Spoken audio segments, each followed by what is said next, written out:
नमस्कार, hot topic में आपका स्वागत है। मैं हूं अखिलेश शर्मा। पेट्रोल डीजल की बड़ी कीमतों का अमिताभ बच्चन या फिर अक्षय कुमार से क्या रिश्ता है? लेकिन महाराष्ट्र प्रदेश कांग्रेस कमेटी के अध्यक्ष नाना पटोले ने कहा है कि अगर बढ़ी हुई कीमतों पर इन दोनों फिल्म अभिनेताओं ने ट्वीट नहीं किया तो महाराष्ट्र में ना तो उनकी फिल्मों की शूटिंग होने दी जाएगी, ना ही उन्हें रिलीज होने दिया जाएगा। पटोले के मुताबिक ये दोनों अभिनेता यूपीए के वक्त पेट्रोल डीजल की बढ़ी कीमतों पर लगातार ट्वीट करते थे, लेकिन अब जबकि पेट्रोल 100 रुपए के प्रति लीटर पहुंच गया है, ये चुप हैं। इससे पहले महाराष्ट्र सरकार भारत रत्न लता मंगेशकर और सचिन तेंदुलकर के ट्वीट की जांच की बात कह चुकी है। आइए सुन लेते हैं नाना पटोले ने क्या कहा है। आपने देखा होगा कि जब मनमोहन सिंह साहब की सरकार थी केंद्र में, तब अमिताभ बच्चन जी हो, अक्षय कुमार जी हो, ट्वीट के माध्यम से पेट्रोल और डीजल के बारे में वो लोग बताते थे कि 25 और 30 रुपए का पेट्रोल आज ये लोग महंगा बेच रहे हैं। आज अंतर्राष्ट्रीय बाजार में कच्चे तेल के दाम कम होने के बाद भी जिस तरह से डीजल पेट्रोल के दाम बढ़ाकर, गैस के दाम बढ़ाकर हिंदुस्तान की जनता के जेब काटने का महापाप भाजपा की नरेंद्र मोदी की सरकार जो कर रही है, आप क्यों नहीं बोल रहे हैं? अब अगर वो नहीं बोलेंगे या न्याय के विरोध में नहीं बोलेंगे तो हम महाराष्ट्र में अमिताभ बच्चन का शूटिंग, अभी अक्षय कुमार की शूटिंग या उनके पिक्चर भी रिलीज नहीं होने देंगे। यह भूमिका कांग्रेस लेंगी। तो जिन ट्वीट का हवाला दे रहे हैं नाना पटोले, उन पर एक नजर डाल लेते हैं। अमिताभ बच्चन ने पेट्रोल की बढ़ी हुई कीमतों पर कुछ ट्वीट किए थे। एक ट्वीट जो हम आपको बता रहे हैं, ये 24 मई 2012 का है, जब उन्होंने कहा था कि पेट्रोल 7.5 रुपए बढ़ा। पंप अटेंडेंट ने पूछा कितने का डालूं? मुंबई कर 2-4 रुपए का कार के ऊपर स्प्रे कर दे भाई, जलाना है। ये 24 मई 2012 का अमिताभ बच्चन का ट्वीट है। और अक्षय कुमार ने भी एक ट्वीट किया था, बल्कि कई ट्वीट किए, उनमें से एक ट्वीट है 27 फरवरी 2012 का, जब पेट्रोल की कीमतें बढ़ी थी। तब उन्होंने कहा था, दोस्तों मुझे लगता है कि आपको सड़क पर निकलने के लिए अपनी साइकिल को तैयार कर लेना चाहिए। एक बार फिर से पेट्रोल के दाम बढ़ने वाले हैं।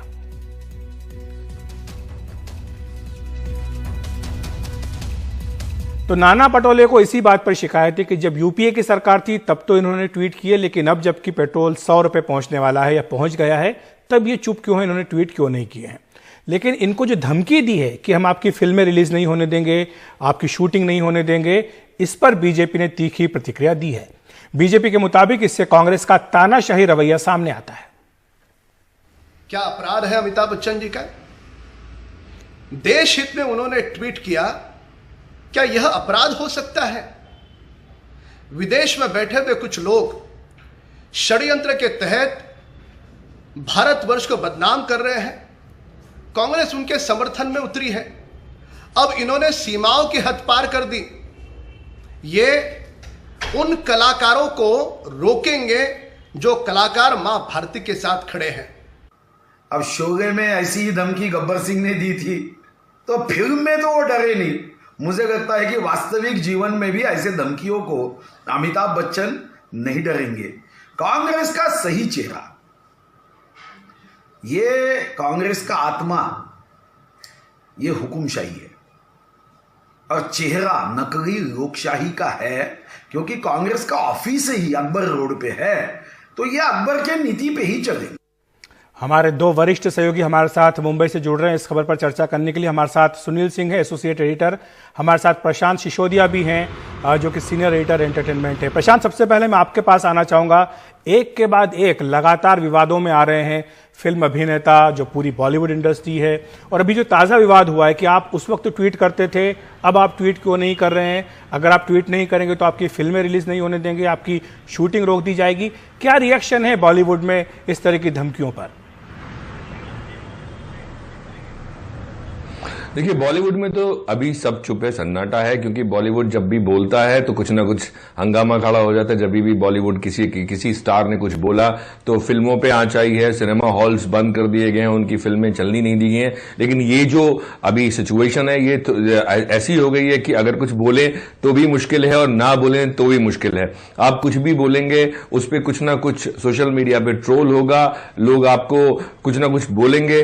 और जितने भी एक्टर्स हैं, ज्यादातर वो बचते हैं किसी भी ऐसी राजनीतिक कोई भी बयान देने से या किसी भी सरकार के खिलाफ बयान देने से। लेकिन अक्सर जो है जब अगर वो देते हैं तो कहीं ना कहीं कुछ ना कुछ ऐसा जरूर होता है कि उनकी फिल्मों पे आज आती है। आपने पास्ट में देखा होगा, बहुत सारी फिल्में हुई हैं, चाहे हम शाहरुख खान की फिल्म की बात करें, माय नेम इज खान की बात करें, या फिर हम पद्मावत की बात करें, या हम और बहुत सारी फिल्में, दीपिका पादुकोण की फिल्म छपाक की बात करें, वो जेएनयू चली गई थी, उसके बाद क्या हुआ। तो इन सब कंट्रोवर्सी से लोग बचते, इसीलिए कुछ भी बोलना वो ठीक नहीं समझते। अखिलेश, हमारे साथ सुनील भी हैं। सुनील, सियासत भी हो रही है, जिस तरह से लगातार एक के बाद एक फिल्म अभिनेता हो या फिर भारत रत्न हो निशाने पर आ रहे हैं महाराष्ट्र सरकार के। कहा जा रहा है कि ये टिट फॉर टैट है, जो जिस तरह से खेमेबाजी हो रही है उसमें दो खेमों में बढ़ गए हैं और यही वजह कि सियासत का निशाना बन रहे हैं ये फिल्म अभिनेता और साथ ही जो बड़ी मशहूर हस्तियां हैं वो।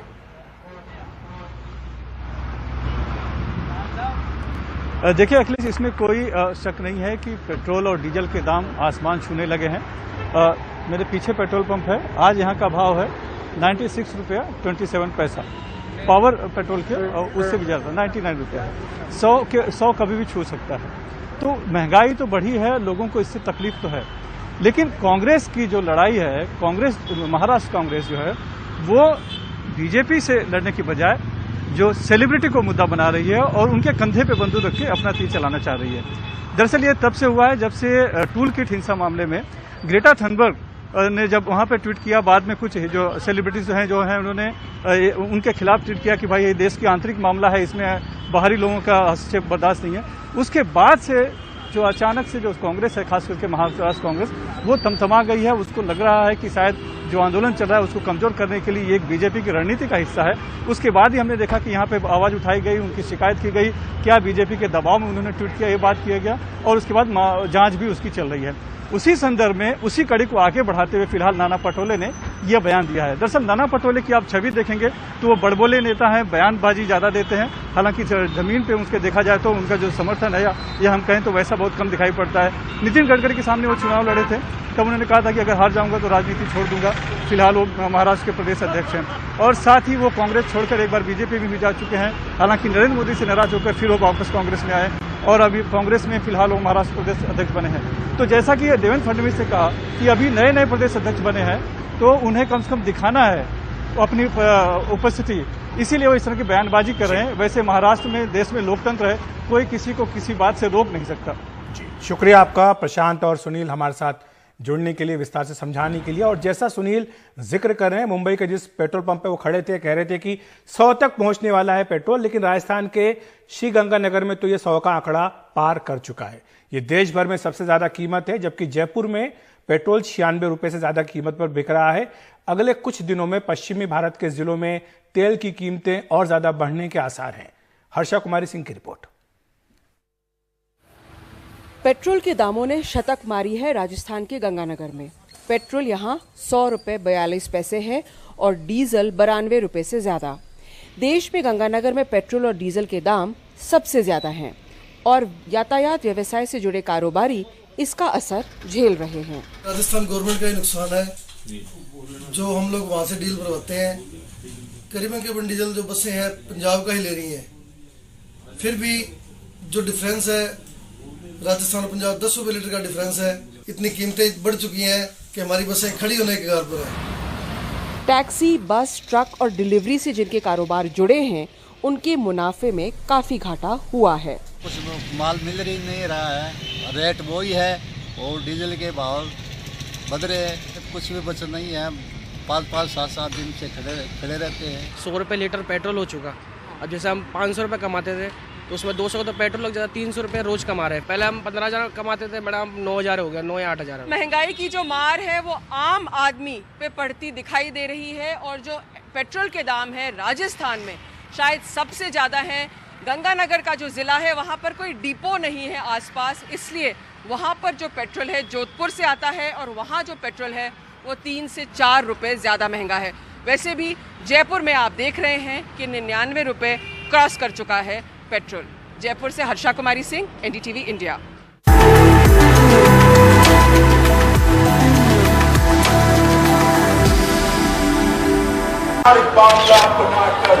বাংলাকে বিক্রি করতে যেও না।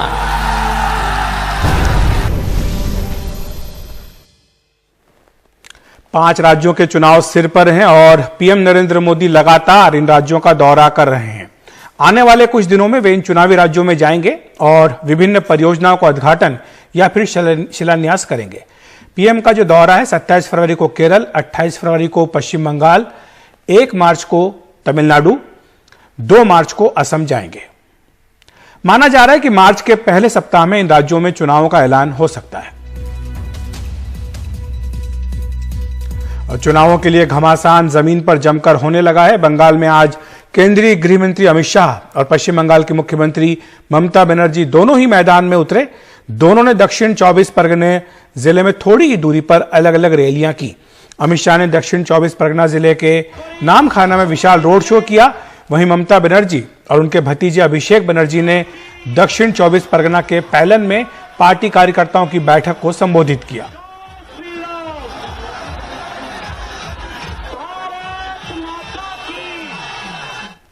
और रोड शो से पहले गृह मंत्री अमित शाह ने जो बीजेपी की परिवर्तन यात्रा है उसको हरी झंडी दिखाई।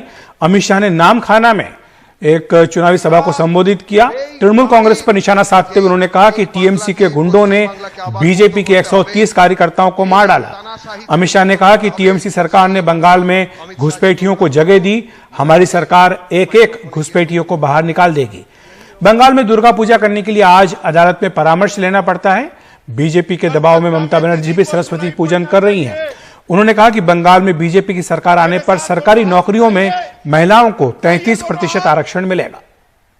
परिवर्तन के संकल्प की मुट्ठी भींचे और प्रचंड आवाज से यहां पर जो तुष्टीकरण चल रहा है वो तुष्टीकरण बंद कर आप दुर्गा पूजा, सरस्वती पूजा और रामनवमी को ढंग से मना पाओ। इसको परिवर्तन कहते हैं मित्रों, इसको परिवर्तन कहते हैं। इधर में सरस्वती पूजा नहीं होता, उन्होंने सरस्वती पूजा शुरू किया। ओके जिज्ञेस करो सरस्वती पूजार मंत्र बोल, आगे सरस्वती पूजार मंत्र बोल। सरस्वती पूजार मंत्र जानो तुमरा? बोलो अच्छा करके कान खुल के सुनना। हम कह रहा हूं, আমি বলছি জয় জয় দেবী চরাচর সারে কুচশিচ ভূত মুক্তাহারে বিনা পুস্তক রঞ্জিত হস্তে সরস্বতী মহাভাগে বিদ্যা কমলা লোচনে বিশ্বরূপে বিশালাক্ষী সরস্বত্যই নমো নমো ওং ভদ্রলৈ নমো নিত্যং সরস্বত্যই নমো নমো वेद वेदांत वेदांग विद्यास्थाने बये बचो, एटा सरस्वतीर मंत्र। उधर पश्चिम बंगाल की ममता बनर्जी सरकार में मंत्री जाकिर हुसैन पर कल रात बम से हमला हुआ। मुर्शिदाबाद के नीम टीटा रेलवे स्टेशन पर हुए इस हमले में मंत्री सहित 4 लोग घायल हुए हैं। यह हमला उस वक्त हुआ जब मंत्री जाकिर हुसैन ट्रेन पकड़ने के लिए प्लेटफॉर्म पर मौजूद थे। इस दौरान कुछ टीएमसी समर्थक भी वहां थे। घायल मंत्री को पहले एक स्थानीय अस्पताल ले जाया गया, इसके बाद एम्बुलेंस से कोलकाता भेजा गया। यह घटना कैमरे में कैद हो गई। बम से जैसे ही हमला हुआ उसके बाद लोग इधर उधर भागते हुए नजर आ रहे हैं।